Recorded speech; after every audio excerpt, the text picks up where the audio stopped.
பூஜா சகுன் பாண்டே பெயரை கேட்டதும் முகம் நினைவுக்கு வரும் அளவுக்கு இவர் ஒன்றும் செலிபிரிட்டி கிடையாது. ஆனால் இந்த வீடியோவை பார்த்தால் பலரும் அவரை அடையாளம் காணக்கூடும். நமது நாட்டின் தேசப்பிதா மகாத்மா காந்தியின் 72வது நினைவு நாளில் இந்து மகாசபை என்ற அமைப்பைச் சேர்ந்தவர்கள் காந்தியின் உருவ பொம்மையை துப்பாக்கியால் சுட்டு கொண்டாடியிருந்தனர். 2019ஆம் ஆண்டு நடந்த இந்த சம்பவத்தின் வீடியோ இணையத்தில் வைரலாகி அதிர வைத்தது. எல்லா ஊடகங்களும் தலைப்புச் செய்தியாக்கி இந்த சம்பவத்தை விவாதித்தன. இதற்கு சூத்திரதாரியாக இருந்தவர்தான் இந்த பூஜா சகுன் பாண்டே. இந்த சம்பவம் தொடர்பாக அவர் கைது செய்யப்பட்டார். பிறகு ஜாமீனில் வெளியே வந்ததும் இந்து அமைப்புகளால் லேடி கோட்சே என்ற அடைமொழியோடு கொண்டாடப்பட்டார். 2021ஆம் ஆண்டு உத்தராகண்ட் மாநிலம் ஹரித்வாரில் இந்துத்துவ அமைப்புகளின் சார்பில் தர்ம சன்சத் என்ற மாநாடு நடைபெற்றது. அதில் பாஜக உட்பட பல இந்துத்துவ அமைப்புகள் கலந்து கொண்டன. அப்படி கலந்து கொண்டவர்களில் பூஜாவும் ஒருவர். எங்களுக்கு 100 இளைஞர்கள் தேவை, அவர்களை வைத்து 20 லட்சம் முஸ்லிம்களை கொல்ல வேண்டும் என அந்த மாநாட்டில் பூஜா பேசியது கடும் விமர்சனத்திற்கு உள்ளானது.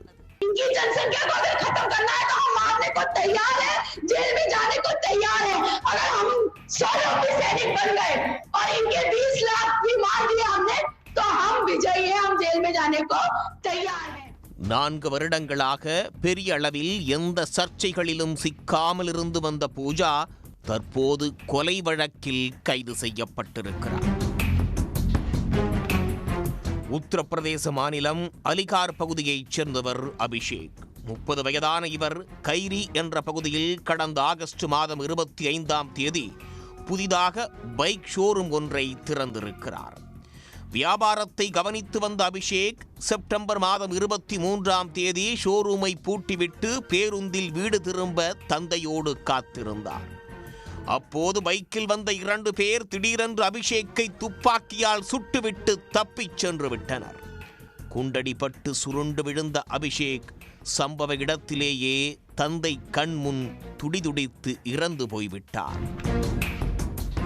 இந்த சம்பவம் தொடர்பாக வழக்கு பதிவு செய்யப்பட்டது.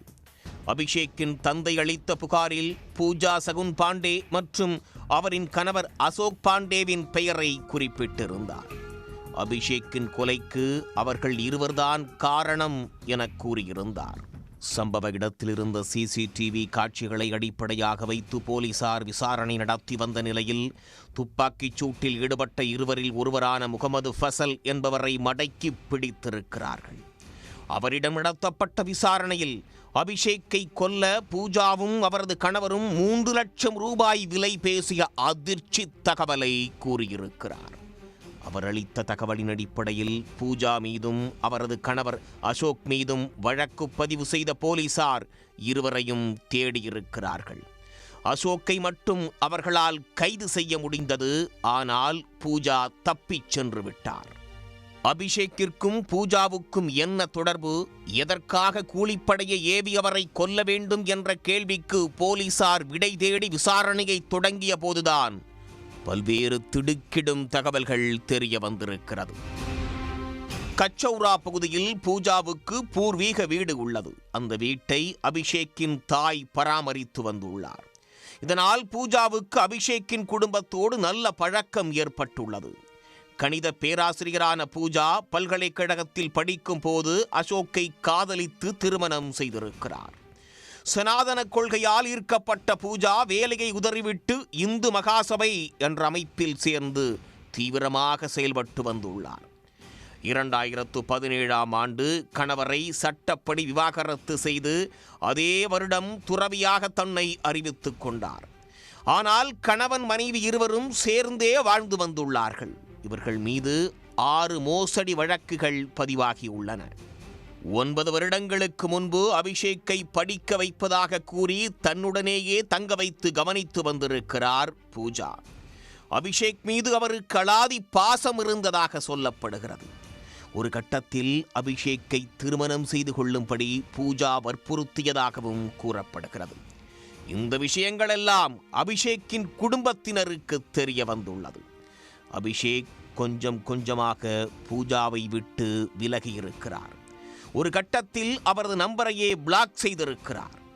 அப்படி இருந்தும் அபிஷேக்கிற்கு பூஜா தொல்லை கொடுத்து வந்ததாக கூறப்படுகிறது. அதோடு இருவருக்கும் பணம் கொடுக்கல் வாங்கல் பிரச்சனை இருந்ததாகவும் சொல்லப்படுகிறது. இந்த சூழலில்தான் அபிஷேக் பைக் ஷோரூம் தொழில் தொடங்குவதை தெரிந்ததும் அதில் தன்னையும் பார்ட்னராக சேர்த்து கொள்ள பூஜா கேட்டதாக கூறப்படுகிறது. ஆனால் அதற்கு அபிஷேக் ஒத்துக்கொள்ளவில்லை. இதனால் அவர் மீதிருந்த பகை இன்னும் அதிகமாகி இருக்கிறது.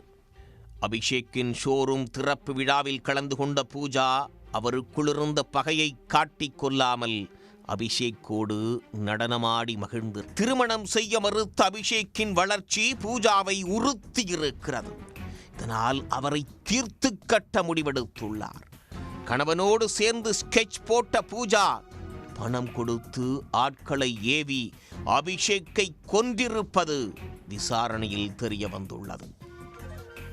இந்த சம்பவம் தொடர்பாக வழக்கு பதிவு செய்த போலீசார் துப்பாக்கிச் சூடு நடத்திய ஃபைசல், ஆசிஃப் மற்றும் பூஜாவின் கணவர் அசோக் பாண்டே ஆகியோரை ஏற்கனவே கைது செய்திருந்த நிலையில் பூஜா மட்டும் தலைமறைவாகிவிட்டார். கொலை நடந்த அன்று முஸ்லிம் பெண்ணைப் போல பர்தா அணிந்து பூஜா காசியாபாத்திற்கு வாடகை காரில் தப்பியது தெரிய வந்துள்ளது. அங்கு தாஸ்னா தேவி கோயில் மடத்தின் தலைவர் எத்தி நரசிம்மானந்திடம் உதவி கேட்டிருக்கிறார். இந்த தகவலை பூஜாவை அழைத்துச் சென்ற ஓட்டுநர் அலிகார் போலீசாரின் விசாரணையில் தெரிவித்துள்ளார். இதையடுத்து அலிகர் போலீசார் காசியாபாத்தின் தாஸ்னா தேவி கோயில் மடத்திற்கு சென்று விசாரித்ததில் பூஜா உதவி கேட்டு வந்ததையும் அவர் ஒரு கொலை குற்றவாளி என்பதால் அடைக்கலம் கொடுக்க மறுத்துவிட்டதையும் இதனால் பூஜா ஹரித்துவார் சென்று விட்டதாகவும் மடாதிபதி தெரிவித்துள்ளார். உடனே போலீசார் ஹரித்துவார் செல்லும் வழியில் உள்ள சிசிடிவி காட்சிகளை ஆராய்ந்திருக்கிறார்கள். 15 நாட்களுக்கு மேலாக நடந்து வந்த தேடுதல் வேட்டையின் முடிவில் போலீசார் ராஜஸ்தானில் வைத்து பூஜாவை கைது செய்திருக்கிறார்கள். அவரிடம் தொடர்ந்து விசாரணை நடைபெற்று வருகிறது.